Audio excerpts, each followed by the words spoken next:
In 1995, South Africa beat France here in Durban to book their place in their first ever Rugby World Cup final. 24 years later, they're the first nation to win it on 3 different continents in an achievement that is about more than just rugby. I must say the people outside here and the people inside here did help us a lot.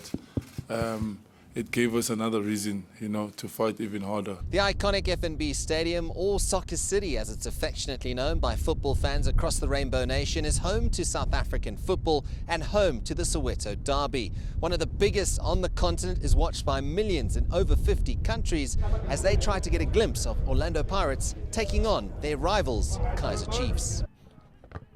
That's about the extent of my skills when it comes to Kasi-style football. This very field, this dust bowl, if you like, is where hundreds of children turn up every weekend to play Kasi-style football. Unfortunately, when they progress to the big leagues and play professional football, they adopt a more European style, like at the stadium behind me, when it's about winning games and not necessarily entertaining fans. Sias du Plessis, CCTV, Soweto. I'm doing whatever it takes to be ready and be at my utmost best to compete against the world's best, but I'm definitely not going there to lose. The reigning 400-meter world record holder continues to mention the quiet storm in his social media posts in the build-up to the 2021 Olympic Games. And the anticipation around his title defense in Tokyo is very much like the thunderstorm building up behind me, full of energy, buzzing with electricity, and a threat to the 43-second barrier. Sias du Plessis, CGTN, Potchefstroom, South Africa. To come.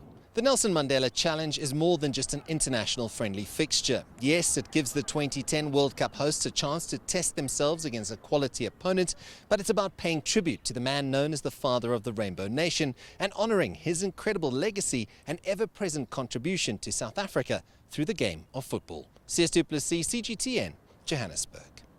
Well, despite the chilly weather and a delayed flight, fans packed into the arrivals hall here at OR Tambo International to get a glimpse of one of the world's most famous footballers, Lionel Messi. He's arrived with the star-studded Barcelona team to take on the former African champions Mamelodi Sundowns in the match dubbed the Champions versus Champions, and centenary celebrations of the late great Nelson Mandela's 100th birthday. Archery is perceived as an elite sport only for the wealthy. But it's people like Sean Anderson and days like these and bows that cost a mere $3 that are breaking that perception and allowing kids, regardless of their background, to take up the sport.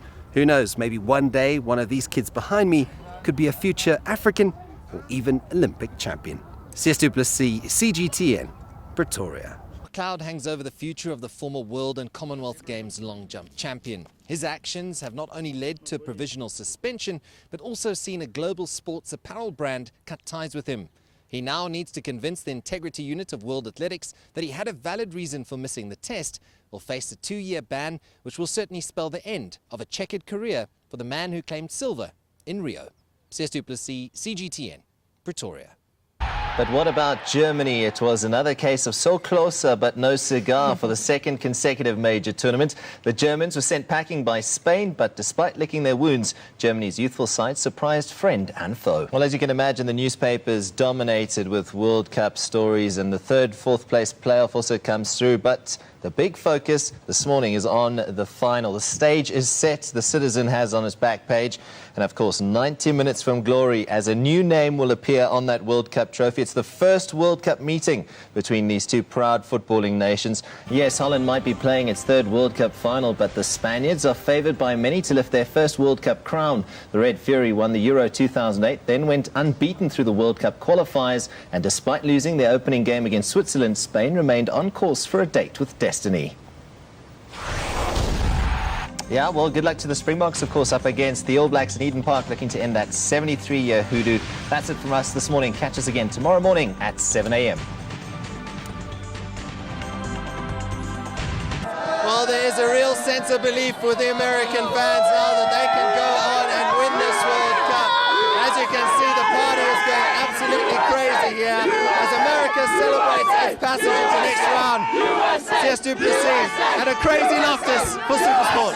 USA! USA! I still can't believe that 10 years have gone by since that amazing time in South Africa. Many people who I speak to about that special event wish that that feeling could be bottled and then released into the air whenever the Rainbow Nation is going through a tough time. I'll do my best to explain how incredible it was to be a part of and what it meant for South Africa then and now. The double Olympic champion has been fighting on the track and in the courtroom for over a decade.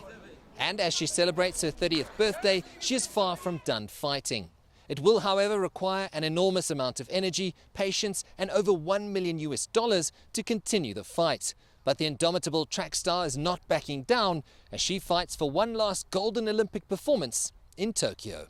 Sias du Plessis, CGTN, Johannesburg.